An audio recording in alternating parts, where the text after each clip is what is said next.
All right, well, good morning, everyone. Can you hear all right? Okay. My name is Therese Trevetti. I'm a senior planner with the Metropolitan Transportation Commission, and I'd like to welcome you to our Planning Innovations Forum today. For those of you who are new to Planning Innovations, it is a relatively new series of forums that the regional agencies are hosting, and the topics focus on planning and implementation in our region's priority development areas, or places that are planning for growth. Today's topic, affordable and workforce housing, I think is one of great interest to almost everyone in the region.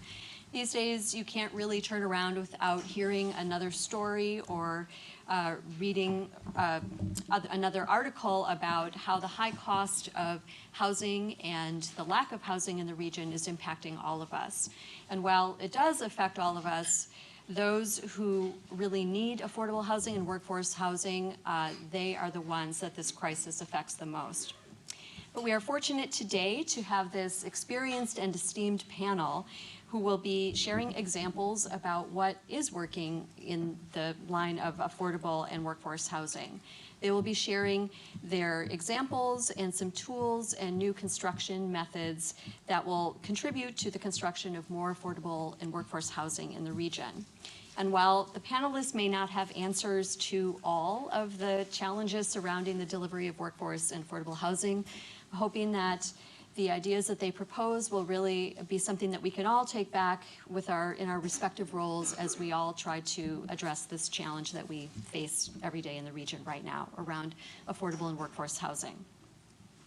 So before we launch into the panelists' presentations, Mark Charette, Senior Planner with the Association of Bay Area Governments, is going to provide a little bit of context for our discussion today, and he's going to be presenting some statistics about our current housing crisis. And then following Mark's slides, I will then introduce our panelists, and the panelists will each give a brief presentation. And following those presentations, Amit Price Patel, who is our moderator today, will pose some questions to the panel. And then following that, we will open it up to your questions in the audience. So with that, we will get started. Here's an agenda, and I'll cue you up, Mark. Maybe I'll grab this. I got it. Thanks, Therese. And it's great to see so many colleagues here from both the local government community as well as nonprofit housing. And I really am hoping moving forward we can get a lot of the perspectives of folks from local government to make sure that the course we're starting to steer is really informed by your on-the-ground experiences. So this overall topic doesn't need too much framing. We're all very familiar with it.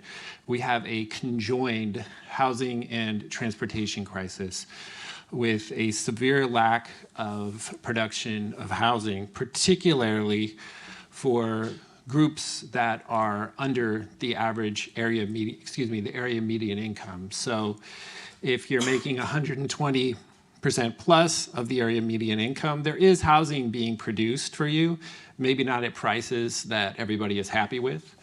But if you're anywhere else, there really isn't much being done. And at the regional level, we see that this is a widespread issue. If you look down at the bottom, we have Solano County, and then in the middle, we have San Francisco. And I think for me, this data is from the State of the Region report, and you can go online and see that, which some of my colleagues put together. This is a problem that's not just focused on the urban core. And that reflects the incomes of a lot of the folks that live throughout the region, but it is widespread. And this is, again, something you can find on that report. But green, those are locations where people are paying, the deep green, 60 to 80% or greater than 80% if you're blue. And you can just see the spread. There's some yellow areas in places where we might be very surprised, where there's a lot of pressure, displacement pressure. And then there's blue really in the outer edges of the region. Again, that may speak to some of the displacement that's taking place. And we know that there is a serious housing shortfall from the perspective of funding. This illustrates something that's really a moving target. ABAG and MTC staff put this together. recently, but with the recent election and shifting tides, we don't know where this is going to go. Hopefully some of the work that takes place at the regional level over the next couple of years will start to address this. But it sort of underscores the level of creativity that we're going to need to explore in order to address this challenge. So I'm going to pass this off for introductions, and we can get this great panel started. Thank you, Mark. As we all know, that's why you're here, and as Mark just showed us, we have a lot to do, and hopefully our panel today will give us some great ideas. Starting with Kevin Griffith. Kevin has over 15 years of experience in real estate development, with particular emphasis in affordable housing. He is currently tasked with securing new development opportunities with a focus on Bridges expansion in Sacramento, Portland, and Seattle. His efforts have resulted in over 20 new developments and over 3,000 units in Bridges pipeline, the first of which was completed in 2012. Kevin was previously a project manager, leading the development of 10 projects, including over 850 units of rental and for-sale housing.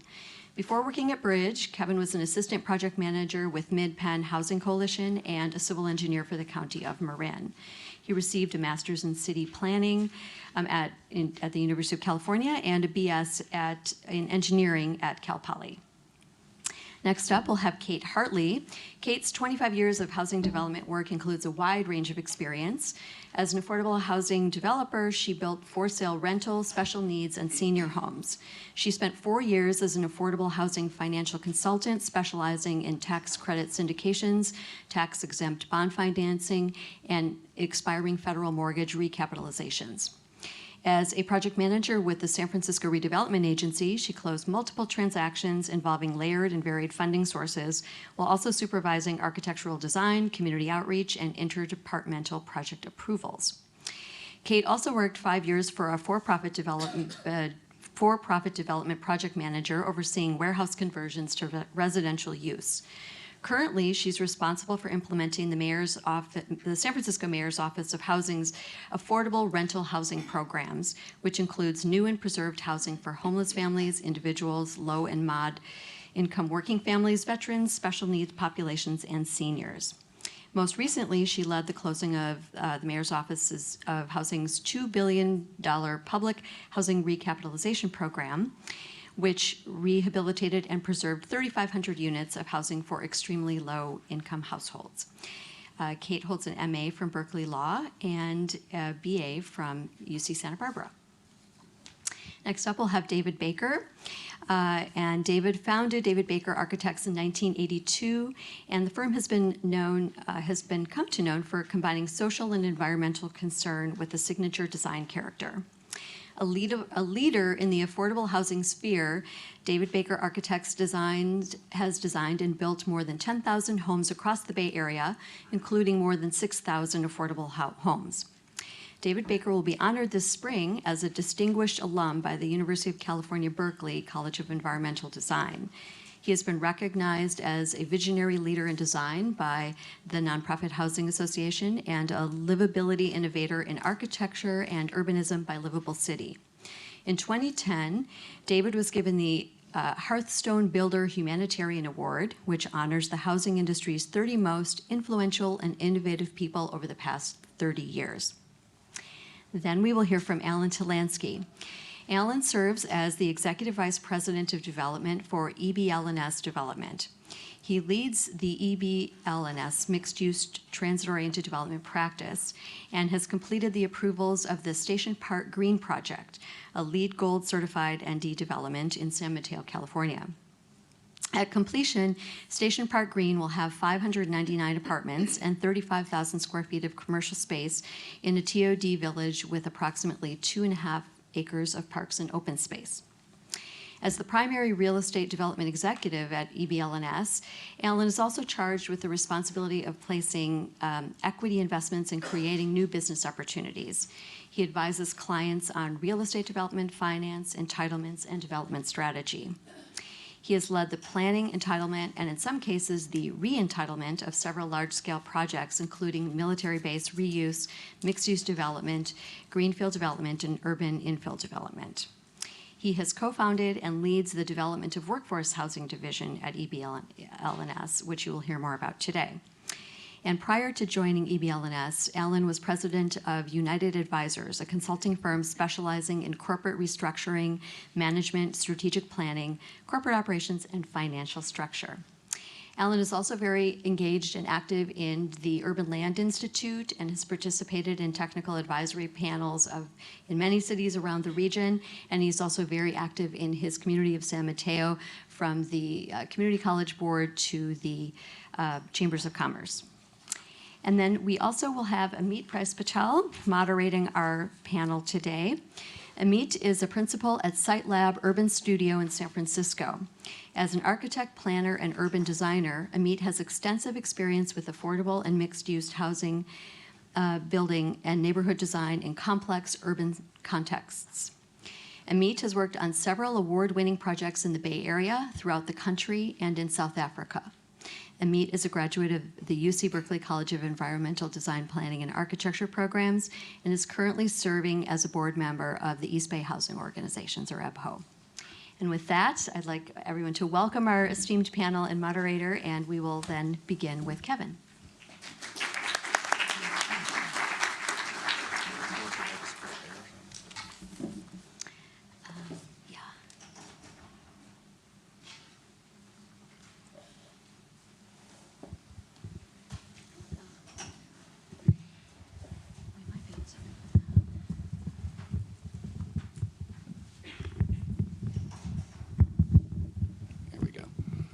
Good morning, everybody. Again, my name is Kevin Griffith, and I'm with Bridge Housing Corporation. Just a little word about who Bridge is, in case folks don't know. We're a nonprofit born about 35 years ago here in San Francisco, with the charge of trying to solve the affordable housing crisis as it existed 35 years ago. We've like to think we've made a dent in it, but the problem's kind of outgrown all of us in that time. But since the early 1980s, Bridge has expanded first to Southern California, then to Sacramento, and most recently to the Pacific Northwest. In our history, we've completed over now 14,000 affordable homes. And Bridge is also kind of a unique player in the affordable and workforce housing space, in that we will do some mixed income. It's a small percentage of what we do, but we do some market housing in association with our affordable housing mission. We're also kind of big and strong enough to do very large kind of master planned communities that will incorporate a lot of different aspects, including affordable housing. We've got a lot of recent examples of that. We kind of do the range all the way from formerly homeless housing and public housing to kind of mixed income workforce housing. In preparing for today, I was really moved to kind of take a step back and focus on the overall housing market that we're working in. We heard earlier that the housing needs are now commonly 120% of area median income. Families at those incomes, $100,000 or more here in the Bay Area, they have housing needs that are not being addressed. And that's, think of it, by definition, 120% of median income needing help. That means more than half of the folks in the Bay Area are not being served by our current housing market. The affordable housing programs that we use to build housing, tax credits and HUD programs, et cetera, those kind of cap out at 50 or 60% of the median. People making twice that are having trouble now. And that's a problem that we need to address, not only in building more affordable housing, but making it easier to build housing of all types. So, why is this? And the housing delivery system, in my view, and I think most people would agree, is broken.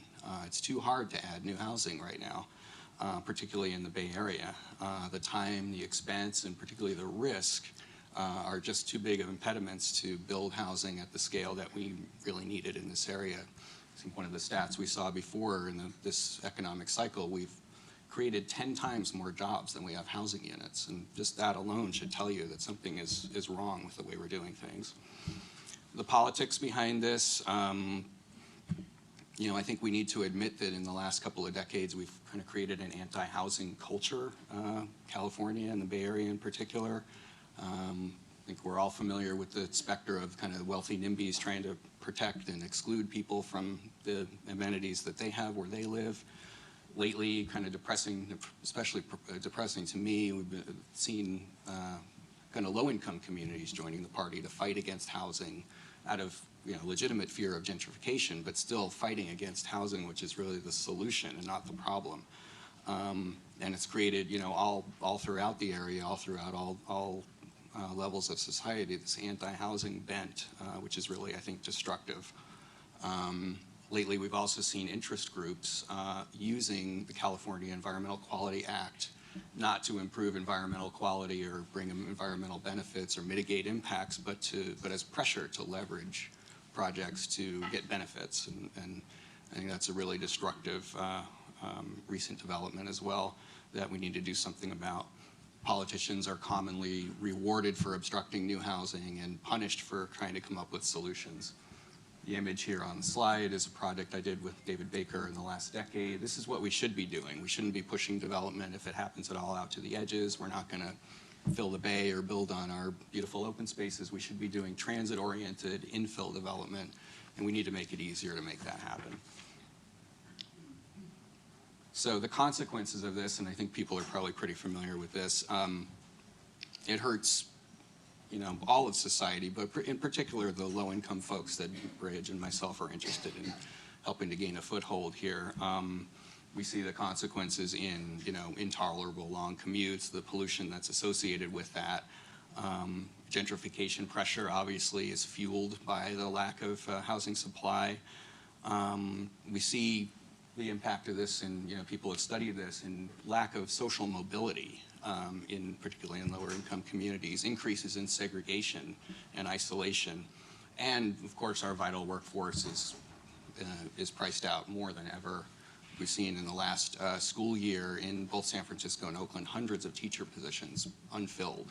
Too much teacher turnover because people just cannot afford to do that vital work and continue to live here. So all that's pretty depressing, but I actually do see some gathering light in the tunnel. I think maybe we kind of hit bottom in the last year, and there is now some momentum around some solutions. And I think very important to first note that the voters of California up and down the state, but particularly here in the Bay Area, stepped up last year. We've passed statewide over $3 billion in housing bonds, and that's the voters. Most of these have a 2/3 requirement, very hard to hit in an election, but I think the voters have spoken loud and clear that housing is a priority. And they've decided to tax themselves in places from Los Angeles to the inner Bay Area here, hoping in the next election that Contra Costa County and San Diego will join the party and provide some more housing resources for all of us. At the state level, there are a couple of interesting proposals for a new state source of housing money that are hopefully going to be coming through the committee system, and maybe we'll have some momentum around actually getting passed this year. Streamlining is really important. Last year, the governor proposed an initiative to kind of remove some of the local roadblocks to getting housing approved. It was kind of derisively termed by-right housing. And I'd like to spend a minute on that. This was killed rather swiftly in committees in Sacramento. To me, I don't quite understand the controversy around it. Basically, what that provision would have done would say that a multifamily project that met all zoning and had already been analyzed environmentally as part of a specific plan would be allowed to be approved without any further discretionary approvals. And the idea behind that is the project would have already been studied and analyzed because it was part of a plan that was studied and analyzed. Basically, the projects that implement the plan should be allowed to go through in support of the plan. And the only projects that would get that would have to add some more community benefit in terms of additional affordable housing. Now we see in Sacramento, I think there was a lot of heat generated over the opposition to that, and the labor and environmental groups that were kind of on the forefront of opposing that are now coming to the table, and I think a compromise might be in the works that will allow us to be able to enable housing a little bit easier than we have been in the past. And finally, I think another kind of bright light in the last year or two is this YIMBY movement. YIMBY meaning yes in my backyard. People actually standing up and saying, yes, housing is important politically. People showing up at the Planning Commission and City Council meetings and saying, this is important for my community. This helps the entire community to approve more housing of all types. Really led by younger renters who I think rightly see the lack of housing as a generational issue.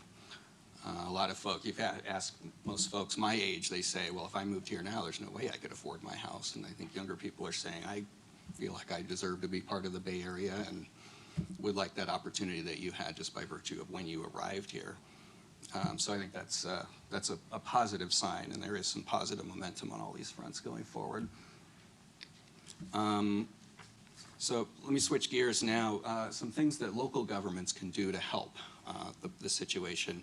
We've seen, recently, and I think drastically accelerating going forward, the federal government is getting out of the housing business. They're divesting in a big way. State government reduced dramatically their involvement in producing affordable housing by killing the redevelopment agencies. So that burden has now fallen on local governments. Like I said, the voters have stepped up with passing bond measures and key resources for us to be able to continue to do the work we do. There's other things that local governments can do to help. A lot of Bay Area cities are doing a lot in these realms as well. Publicly owned sites, that's a huge source of sites that we can build housing units on. We've seen a lot of that lately. Cities can do what they can on their own front to accelerate approvals of housing. And a particular way to do that is through programmatic EIRs, doing specific plans with an EIR that's already processed. Projects that come along that implement that plan should be able to go through easily. And it's probably pretty hard to see that image. That's another project I'm working with David Baker on. This is in the Mission District in San Francisco, where development is incredibly controversial. But that's a 9-story building on Mission Street that, because it is in full compliance with the Eastern Neighborhoods Plan, is going through a very swift approval process, and we should be doing more of that. Flexibility on development standards is really important, and I think particularly I want to mention parking. Bridge and the other affordable developers, we're doing less parking now than ever. It's very expensive to provide. Our residents can't afford it. We can't charge for it anyway under some of the programs. And if we can take $3 or $5 million out of a project by providing little or no parking, as long as we're building in an area with the transit infrastructure that supports it, I think we're up for doing that, and cities that can help us in that front really enable us to build more. Leveraging market rate, and particularly I would be interested in commercial development to be able to include housing in their plans. A new office development can dedicate land or dedicate money to a fund that will support an affordable housing development, or inclusionary housing is another great tool that local jurisdictions have. And then finally, funding. We already talked about that. A lot of Bay Area jurisdictions, San Francisco in particular, are doing a lot lately to put money into solving the problem, so that's great. And let me finish with just a little case study. This is a project I'm working on in San Francisco right now that Kate is well aware of. And I wanted to talk through this one very briefly, just because it embodies several of the tools that I mentioned in the last slide. So this is a pretty unique site. It's about 1.4 acres in San Francisco, a very underutilized site, big surface parking lot right now. And a unique opportunity. You don't see sites that are flat and over an acre in San Francisco very often. Also the benefit of a patient and kind of a civically minded seller who has been willing to work with us, and we do have a kind of long process in getting this thing off the ground. In this overheated market, it's kind of rare to find a seller like that, so we want to make sure we find all of those guys that we can, because they are very helpful to the equation. So the plan here, and another unique thing, this is a through lot, so it has frontage on 2 streets. Because of that, we actually have a lot of development potential. We're able to kind of create 2 projects out of this, and what you see at the top are 20 for-sale townhome lots. We're going to entitle this and sell it to a market rate builder. Really valuable, and that's going to write down the land cost to, we think, half what we're paying for the land, and really reduce what we need Kate and her shop to help us subsidize the rest of the development. So the program adds up to 114 affordable rentals. 20% of those are going to be set aside per San Francisco policy for formerly homeless families. We have a community health clinic on the ground floor. And then in the back, separate project with separate access will be this townhome project. So it's kind of a mix of uses, a mix of incomes, a mix of types. We've got buy-in from both the outgoing and incoming supervisors. in that district and from some key community supporters. So very exciting project. And again, the kind of local government tools that go into this. We are utilizing San Francisco's new affordable housing bonus program. So a little hard to see, but the red line there indicates what we would be able to do if we were a regular old market rate project. Because San Francisco has this policy, we actually could have added 3 floors to this building. We decided that 2 was more appropriate given the scale and given the unit count that we were already achieving. But that's an incredible boost to this project. It really makes it work well. We're proposing 0 parking here. We're on Mission Street on the Muni and close to BART. So we think that's an appropriate response. We know the city staff and we think the neighborhood also agree. We're going to be testing that soon. We got priority processing, and this is something that San Francisco has talked about for a long time, and it's really happening now. I'm really impressed that we got a meeting with the planners almost within a week of submitting. That's something that regular market rate folks can't get for sometimes months. And so we're moving through the process much quicker than we otherwise would have. And of course, we have a lot of support from the Prop A bond that the voters here passed last year. So there are solutions out there. We need help at the state level, but I think message I mostly want to impart is we have a housing crisis. Everybody talks about the housing crisis, and I want to encourage all of us to see what we can do to really address the crisis instead of just complaining about it. So I'll conclude there, and I think Kate is up next.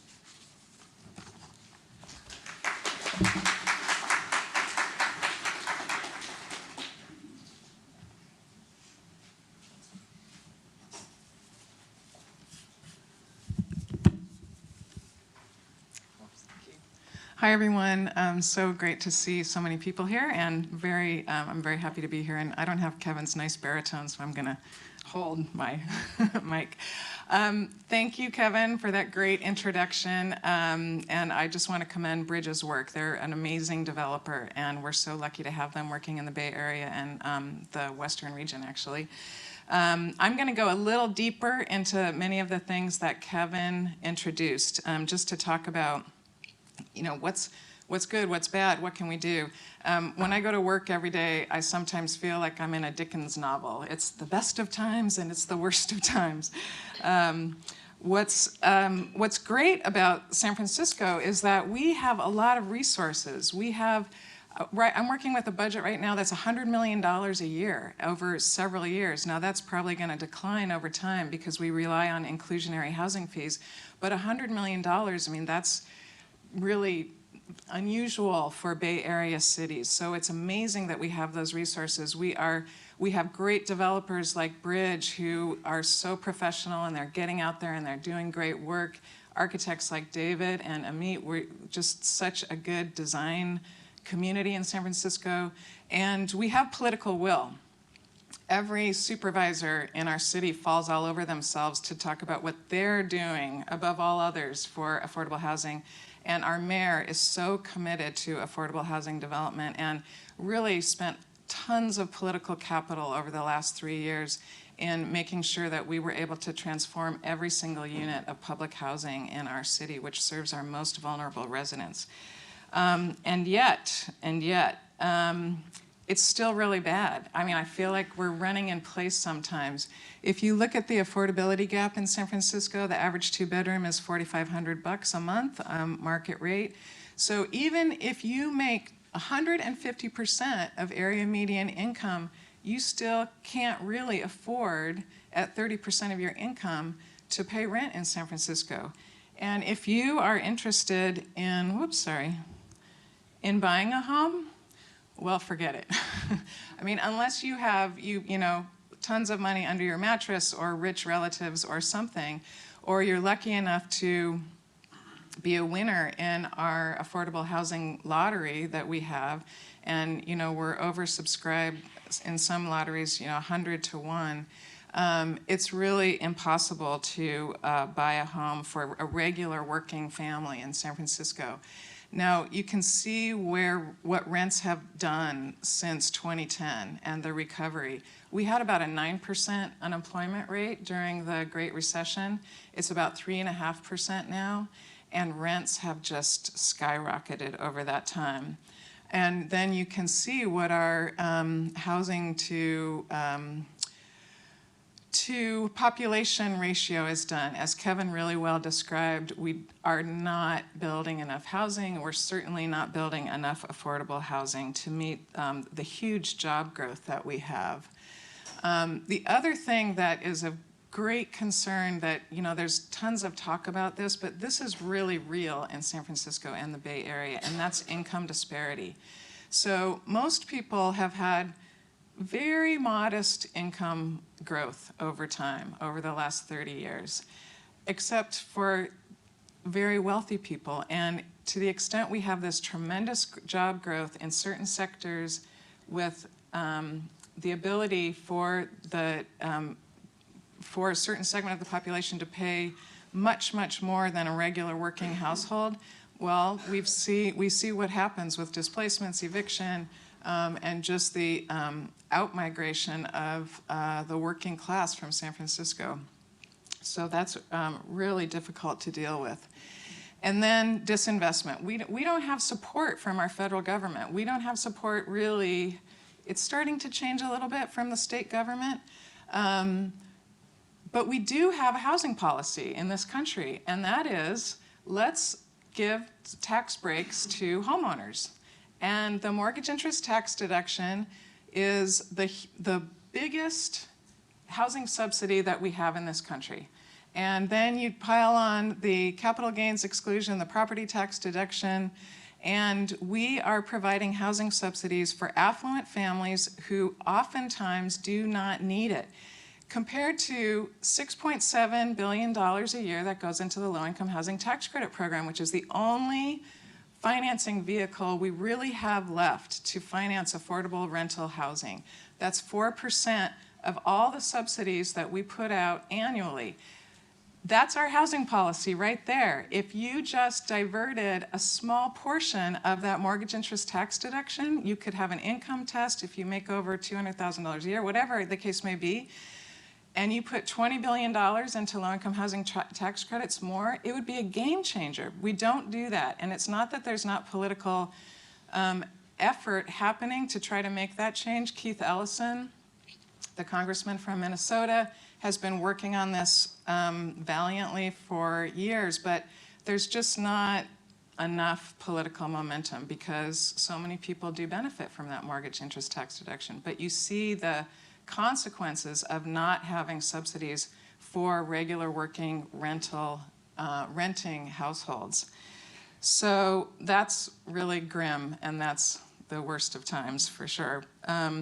But we are working really hard to do what we can with the resources we can, which in San Francisco still remains substantial.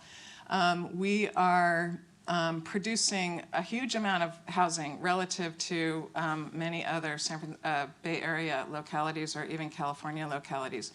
We're on track to build new or rehab 10,000 units in a 6-year period between 2014 and 2020.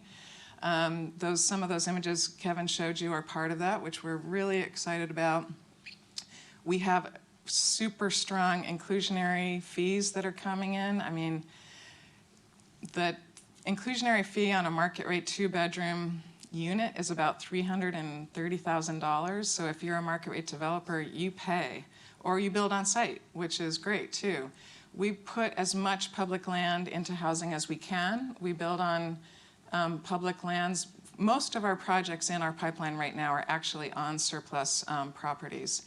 And we are we're trying to ramp this up, but we're also working with nonprofit developers to buy existing rent-controlled buildings and preserve them as permanently affordable housing, because you probably know state law requires that there's vacancy decontrol. So every time a rent-controlled unit turns over, it's not that rent control goes away, but that rent might go from $500 a month to $4,500 a month because the tenant who had the long-term rental, rent-restricted unit, it turned over.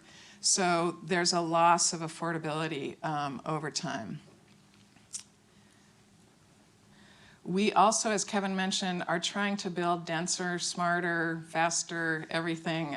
We did pass an affordable housing density bonus program last year, and we are now starting to see the benefits of that. We tried to pass a density bonus program for market rate developers too, where if you went up at that time that it was proposed, the inclusionary requirement for market rate developers was 12%. 12% of your units in any market rate development had to be affordable, or you had to fee out. We said, well, if you build 30% affordable units, you can get 2 extra floors. But we were unsuccessful because there was political opposition. There was a sentiment that any market rate development is bad development and leading to gentrification, even though the whole point of it was to get more affordable housing in. So you see this vicious cycle of politics and people just feeling besieged, and they'll fight anything, even if it ultimately could be in the best interests of the community. So let's see. So yeah, we're on track to meet our 10,000 unit goal, but we also have these continued obstacles. So we have 4 new developments that were funded by a $310 million bond, over 500 units produced by those, but now 3 of them have to go through an EIR. And unlike Kevin's project, which has this neighborhood EIR that he was talking about, the others don't, that's going to delay getting units online by up to 2 years. 2 years. I mean, so people are having to move out of the city, and yet we're, having to go through this very laborious entitlement process. Yes, we have the Affordable Housing Density Program, which is fantastic. When we got this project approved, which is 9 stories of low-income senior housing with 20% of the units reserved for homeless seniors, of which we have many homeless seniors, I'm sorry to say, in San Francisco, the entitlement process at the Planning Commission was beautiful. I mean, planners were crying. There was hours of testimony about all the people who needed the housing. Everyone was, just falling all over themselves to express gratitude for this program. And the next month we got appealed via CEQA. So that's going to delay this project pretty significantly. So other things, we're really trying to chip away at this as much as we can. We got teacher housing legislation last year through the help of Senator Leno, and that is going to allow us to actually work with the San Francisco Unified School District to use their surplus property only for teachers and employees of the school district, which is great because before that there were some fair housing concerns that prevented that from happening. And yet we're still a little stuck because of just the politics of who gets to live there among school district employees, but we're trying to work that out. The governor's streamlining package is back on the front of the agenda, so we're hoping that we can work with the state to achieve something that really will allow our projects to move forward more quickly. And there's a whole host of other legislative efforts. David Chu is really great. Susan Beal also really doing good work. All of these that you see up there are on the legislative agenda. They would help, but we still, we still need a really game-changing amount of money, resources, subsidy, new technologies to make housing cheaper and installed faster, and Alan's going to talk about some of those ideas. But we're trying everything that's out there in San Francisco now, and yet still we have this tremendous crisis. So we're hoping for new support in the new year as we also go up against a new federal administration that could make life really interesting for us. So that's it for me. Thank you.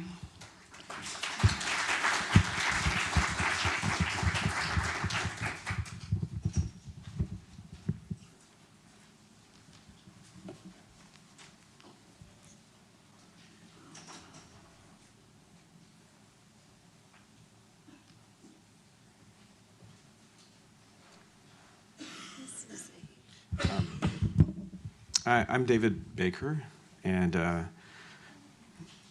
so I'm just, these are less technical. I think you can kind of get lost in the details. I mean, we're chipping away, and you know, I had actually a game changer in my life when I visited the Netherlands, and they actually had too much affordable housing.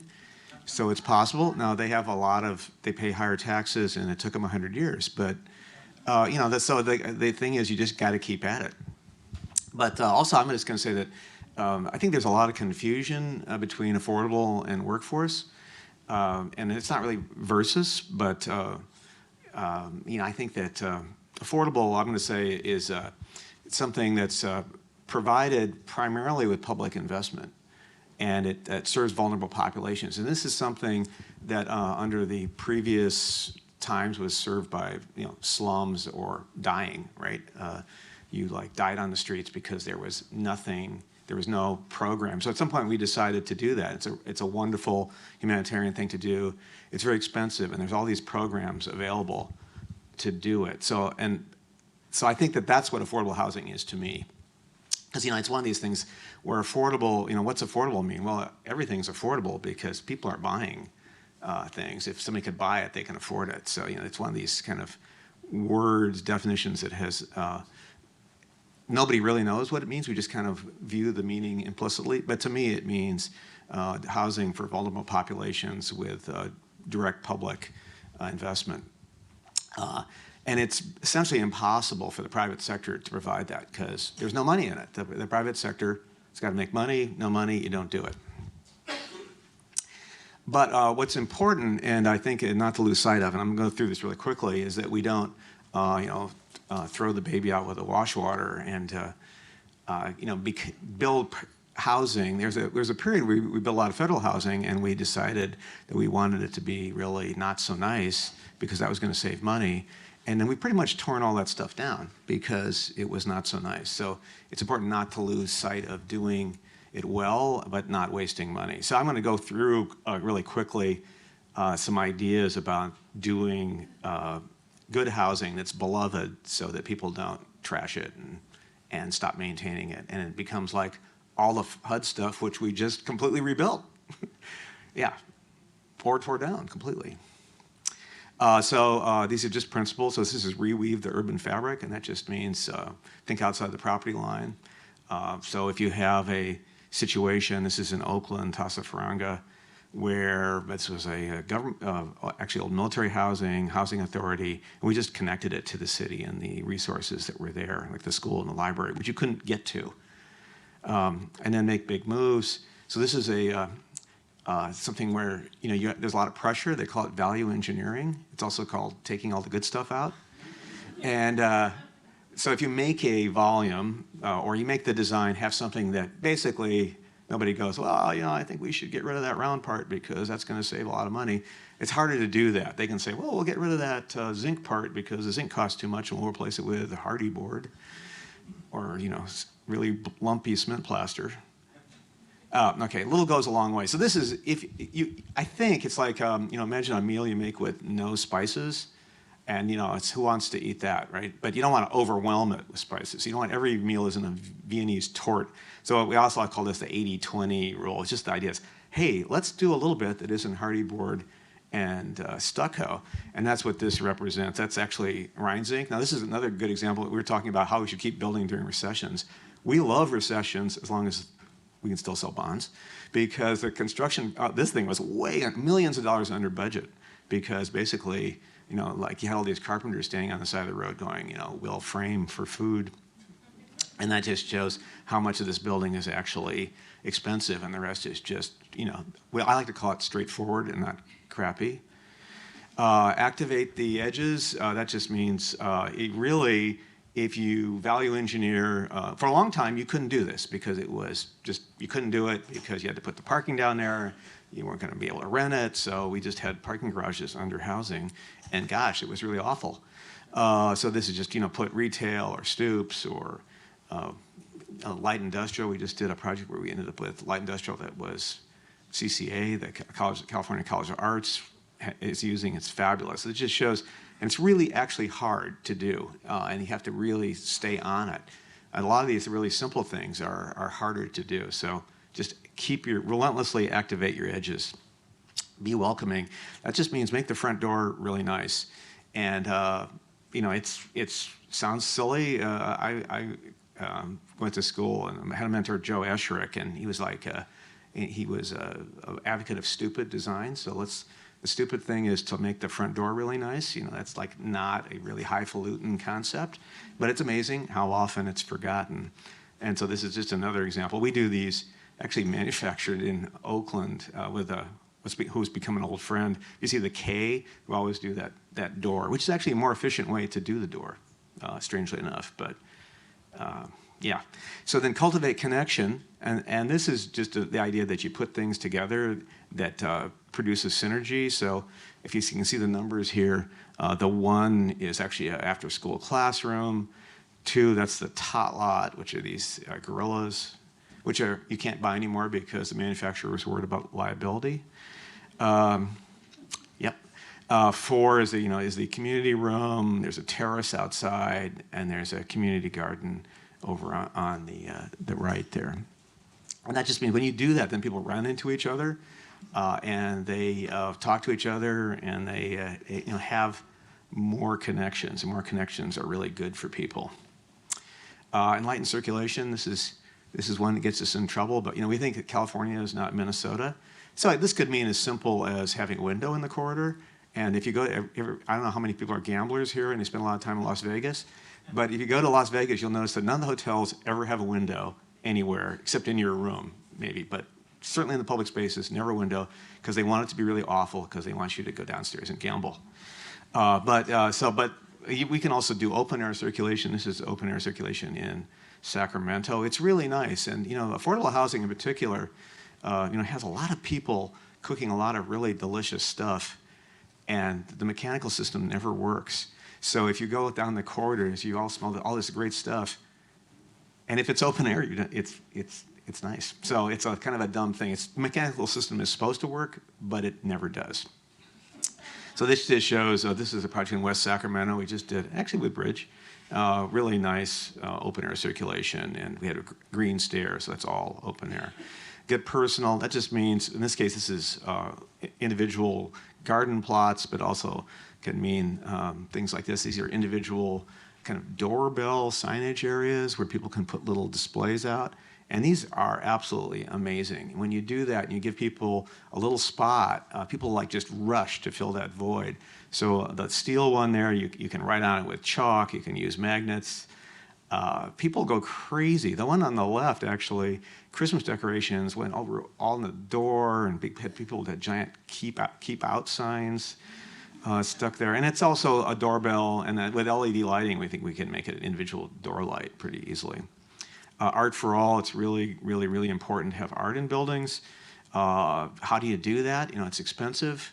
In this case, this was a city-owned parking garage with a mural on it, and we just designed the building so you could still see the mural, and then reused it. And then this is another thing with Creativity Explored, where these are developmentally disabled artists. They get a license, they get all the money, it helps them live, make a living, and then we use it as wayfinding. So every single elevator lobby in this building, which is formerly Homeless Families, has this giant painting. Now it's a bus wrap, it's digital print, so these are much smaller, so it's actually, you get a lot of bang for the buck. All the money goes to the artist, and if somebody goes crazy and slashes it, you can print another one.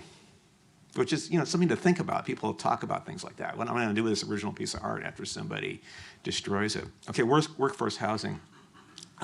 Workforce housing, I'm going to get controversial here, I hope, a little bit, but it's provided, I think it's primarily provided by the private market. I think we're trying to provide it, or talking about providing it with subsidies, but in my experience, it's really, really expensive. There's limited resources. You have the person who's on the streets, you put them in housing, you give them their meds, you give them some physical therapy, and they don't get their legs amputated. Or they start walking again. It's really at that level. Workforce housing should be provided in a functioning economy by providing a lot of market rate housing. The good old way of doing it is you build a whole bunch and then developers go broke. and they have to sell it for less because they've built too much. Well, we have solved that problem by enriching developers by making it so hard to build that it's incredibly remunerative to build because there's not enough supply. Okay. But you can encourage that with public policy. There's nothing wrong with encouraging it. But direct subsidy, I mean, we did the last workforce housing in near Fillmore Street, and it cost like 110% of direct city subsidy to build the unit. So you were buying it at a discount from the money the city put directly in it because there was no bonds or anything available. So I'm just going to talk about one way that you can increase supply, and all these things have caveats. There's no real silver bullet, but I think all these things, you do everything as much as you can for 100 years, and then we'll just have to worry about global warming. But actually, that's not going to happen now, right? Okay, so we don't have to worry about that. So increasing supply is really important. But this is interesting because there's two buildings here. The one on the right is for Mid-Penn. It's affordable housing. It's LEED Platinum. It was built during a recession, so it came in way under budget. It's a ULI Global Award winner. It's a really nice building. And it was stick built. And the one on the left, that's a digital building, which is under construction now, which is factory built. So this is what it looks like. The one on the left, that's digital. The one on the right is real, just so you know. Kind of hard to tell nowadays. And the point here is that factory built housing does not have to look really awful. And it can look just as good as stick built because there are things you can do. Though it does have a logic to it that is a constraint, and I like constraints because then I can think less. It makes it easier because you just go, I don't have to think about that because I'm constrained by this or that. So this is the building. This is in Union City by the BART station, Mid-Penn project.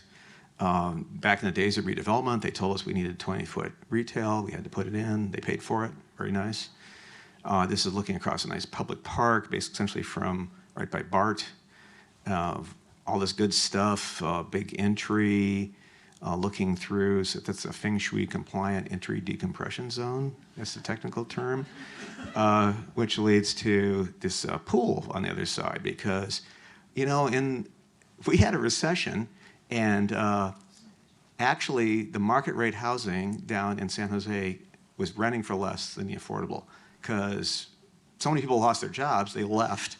And the affordable people started putting in pools because they said, we have to compete with market rates. So, things will change in the future.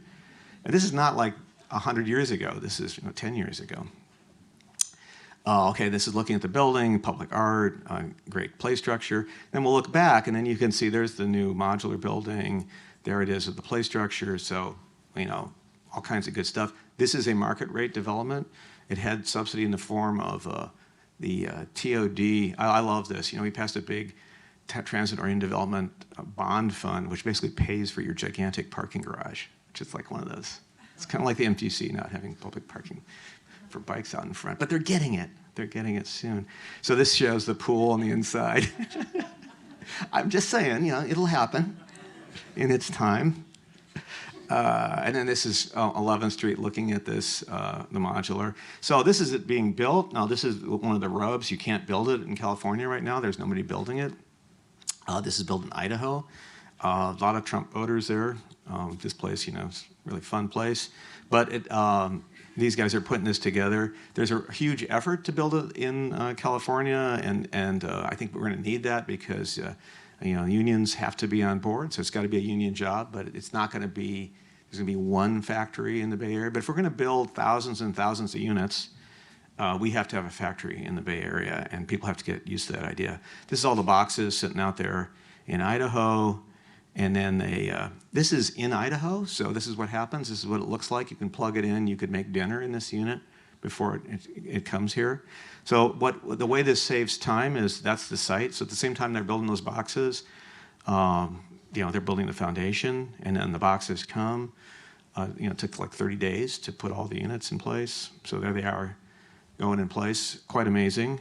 And then you realize about 15% construction cost savings and something like a year or less depending, they're still ironing the bugs. And this is not easy to do, and it's not a silver bullet. But this project, is going to save, I don't know, 8 months, 9 months. So thank you very much, and we'll listen to Alan. Thank you.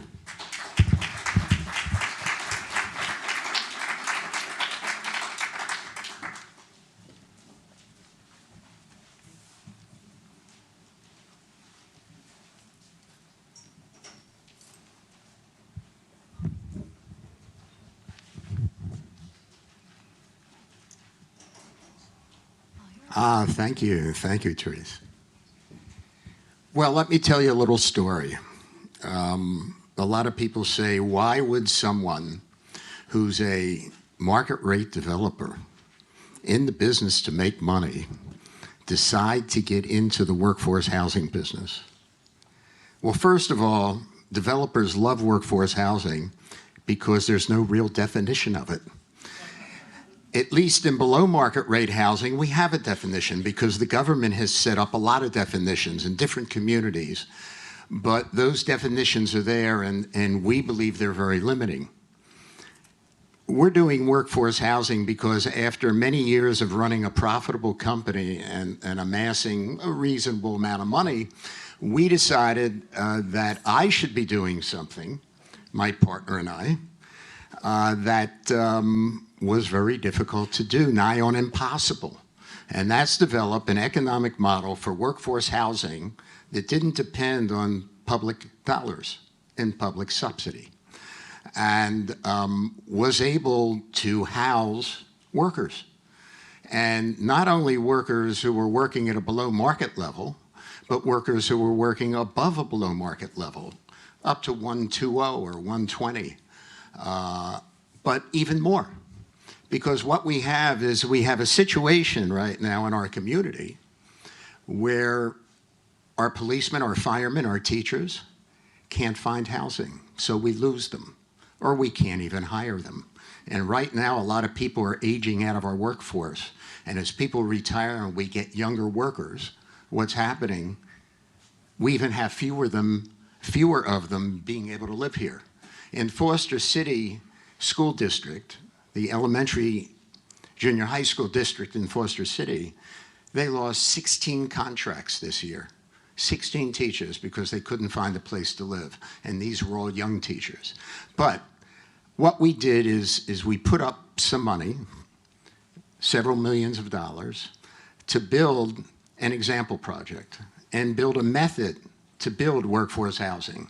And what we did over the past year and a half to 2 years is we put together some ideas and thoughts and models that all don't have to come true, but at least it gives us an understanding of the business in a very simple way. And as you can see, and everyone in the room knows this, you need community support, you need available land, you need to work with zoning limitations, you need to work with your construction costs, and very important, after all that, you need a sustainable financial model, because what does it matter if I do one project that houses so many people and you can't do it anymore? Because we won't find that many people that are willing to finance this. My partner and I were founders of the Sustainable Property Investment Council at the ULI. You know, there's a lot of people that'll put their money into something that makes sense, even if it's a little less. And we think if we can form an idea and concept, we can build a community that can do that. Let me push the button. I hate to stand in one place.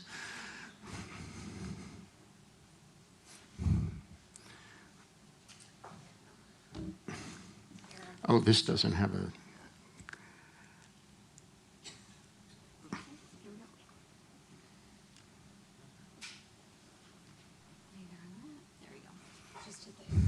Okay, hit this arrow. That's right. Okay, great. So let's look at community support first. What is that made up of? Well, it's made up of churches who will usually work for you in workforce housing, neighborhood associations. If you can get them to work for you, it's a wonderful thing because it reduces NIMBYism. Labor is very important. We want to do a triple bottom line project. We want their support and we want their work. We might even get their investment, who knows? And then we have community staff, or the staff of the community. It's also very important. And local political leaders. And what we have to do at the end of the day is we have to take all those people up top and get our local political leaders support. And if we can get them the support that gives them the will to pass the legislation that's necessary, then we can move forward, and that takes education. Part of education is the old traffic quandary. We don't want more houses here because we're going to create traffic. And I don't know who made that up. But what happens is when people have to live an hour and a half or an hour away and get on the road, that creates a lot of traffic. If someone lives in the neighborhood they work in, it doesn't create very much traffic. And that's the whole priority development area issue. If people live in the community they work in, like in San Francisco, they don't have to drive places. If everyone that worked in San Francisco lived in San Francisco, we wouldn't have much traffic in San Francisco. And that's something that we have to tell our communities, and we have to tell people that story. But that's getting the local political leaders with us. Now, let's look at two of the zoning limitations that are really issues. I think I passed something. I passed the available land. Okay, the available land is city-owned land, county-owned land, schools, and state-owned land, and other surplus land that companies might have in campuses where we can build on those campuses and we can create new areas for housing. That's part of the thing that we're looking at. We think there's a lot of land because we've studied the maps and we've identified a lot of land. We've identified enough land in the peninsula probably to do 20 projects. Okay, and this is 21-acre projects. This is not 20 quarter-acre projects. This is 21-acre projects. So it wouldn't really interfere with the community, but would give us ample connections to transit. And that's also an important thing. But we have to work with the people up top to make the next level work. Then we have to deal with the issue that we all know about, and that's density and height. One of the things that's happened is when you limit density, when you say in an acre you could only put 50 units or 30 units or 20 units, what happens is those units end up bigger because the developer has to make money. And we have to make a return on our money. And what we do is we end up building big, luxurious units that workforce can't live in because the units are too big. If we could get a reasonable amount of scalable units or sizable units in an acre, and in an acre and 55 feet, you could probably put 200 units that are comfortable units. Okay, but in our area, we can only build 55. Or with density bonus, 65, or a little more. So that limits the amount of income that can come from the same plot of land. Even more important, it limits the amount of income that can come from a built space. Because if you're building 100,000 square feet or 120,000 square feet, you're building 120,000 square feet. How many units you put in that can change based on the built space and change on the way you want to build a unit. It's a very important part. And then height. Communities are very sensitive to height. And in some communities you can see why, because you can see what's happened when they build the towers. But there's a place in between. There's something you can do to make that work. And if you make it work in a well-designed manner, if you make it work in a good place-making manner, you can go higher and put more units in the same space. And I'm not going to get into all the regulations because we don't have time. You can ask me about them. I'm happy to tell you about them. I've lived with them for a long time. Let's talk about construction costs. What you do is you don't fight the union, you make a partnership with them. You make them understand what you're doing and where you're going, and you get them to participate. Because if we could build more housing, a lot more housing, they're going to have work. And they're going to have work after a lot of work slows down, especially if it's workforce housing. Because it being workforce housing means you're more competitive. You're more competitive in the rental market. It's something you can build in the downturns. And guess what? Every now and then there's a downturn. Okay? Anytime you can take a person and move them an hour and a half closer to their work, it's an amazing thing. And a lot of our employees, our policemen, our firemen, et cetera, are traveling about an hour and a half to get to work, an hour and 20 minutes to get to work, and then they have to go home. They can't really participate in the community. So we'll talk more about that, or I could talk more about that. I don't have that much time. But in construction cost, you partner with the union first, and you bring them in as partners in your deal. Most developers don't want to do that because they're afraid the union's going to clean your clock day one. But you know, if they know you're doing workforce housing and you're taking less money to do it, they'll work with you. Now let's talk about construction methods. I'm just showing this as an example. It's ConnectX. It's a steel system. And I have a video I don't think we'll be able to show, but this steel system can be built because it's done in a factory, in a union factory. It's brought to the site, and you can really cut your building time. And to give you an idea, a typical 100,000 square foot building, you can put up the superstructure, including stairs and floors, in 16 weeks. That's an amazing savings in time. And then if you have steel structure, you don't need load-bearing walls inside, which means you could use modular, but I like as a more effective means building panels in shop with union workers so we can assemble them on site. And by assembling them on site, we no longer have to push it and make it so that it has to travel on the road as a box. Lowers freight, can be done locally, and it's a very effective means of construction. And it works. I've seen it work. Okay, I've looked at a lot of examples of this type of construction. Okay, this is panelization. Basically in shop, you put in your pipes, you put in your connections, and you put them into place. You can lower the cost of housing production, and you can also reduce the time it takes to build. You can take an 18-month build and make it 9 months. That's an incredible savings. Here's a box. This is a unit, or a typical unit that might be done. I'm not saying it is or it isn't, but as you can see, it's all glass, lots of light, very effective. It's about 510 square feet. Has everything anyone needs. And then there's an easy way to make this a 2-bedroom unit. But if you look at this unit and the unit layout, and this is not the final unit, this is just a sketch. The unit has a patio. The unit has lots of light. It has 9-foot ceilings.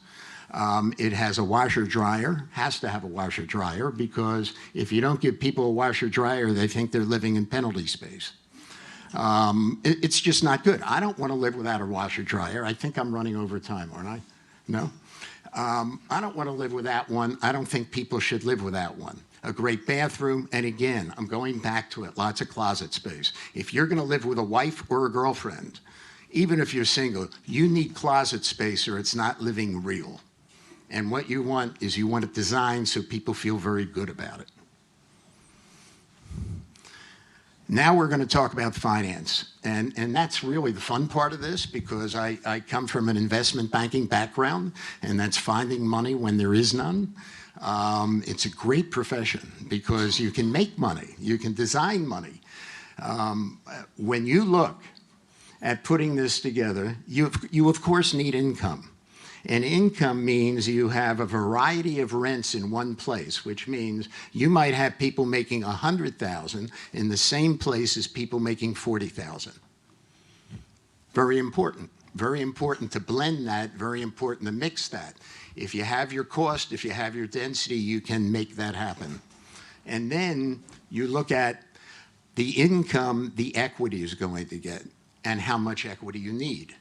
If we look at equity that's willing to take an 8% number on their equity rather than a standard real estate return, and I think that's out there if you give people enough security, and then you come out with a 130 debt service coverage, you can start building a model that works for debt and equity that'll service workforce housing. There's a lot of moving parts to this. I can only tell you so much about it, but at least on paper, this debt structure works. And the equity I know is available because it's our equity. And we have a decent amount of equity to start this with, so we can do that. And if we're not making quite as much income to get the 130, we can put a little more equity in to get there. And at least to do a couple example projects and show people how it's done. I think that's enough, because I'm going to run over time, but the point I wanted to make at the end, you can see how complicated it is. I'm not saying this is easy. If it was easy, everyone would be doing it. If it was easy, I wouldn't have as much fun with it. But if you look at it, you have to bring all these things together to make this work. And it takes someone saying, I want to make this work and I want to make it happen. And it takes a group of people with equity. And then it takes a group of people with debt. And then it takes a community that's committed to housing employees. And one of the keys is housing their employees is urgent. It's a critical thing. We don't have any sustainability in our communities. In an emergency, we are in deep trouble here. We don't have any durability because a majority of our employees are too far away if a disaster happens. And them being that far away, we're in trouble if we get the earthquake we're inevitably going to get someday. We're in trouble when the weather turns bad. We're in trouble when there's a problem because we won't have our policemen living with us.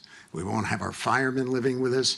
And even more, we won't be able to afford to hire them anyway, because the people that we hire today, as soon as they get a job closer to home, they leave.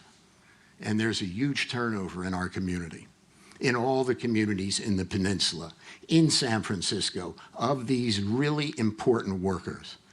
So we've got to take care of the workers, or we're not going to have a nice community to live in. If you say to one of the NIMBY groups in San Mateo, is there anyone here that uses a nurse? Is there anyone here that wants to go to the hospital? Well, how can the nurses afford to live here? They can't. And it makes our community pay more for people, and it doesn't let our communities be real communities. So workforce housing, I think we can overcome some of the NIMBY issues, which overcomes some of the political issues, which allows us to service our employees with housing that might not have to be government supported. And that's what we're looking to do. And those are some few of the ideas that we have, and we're going to make this happen.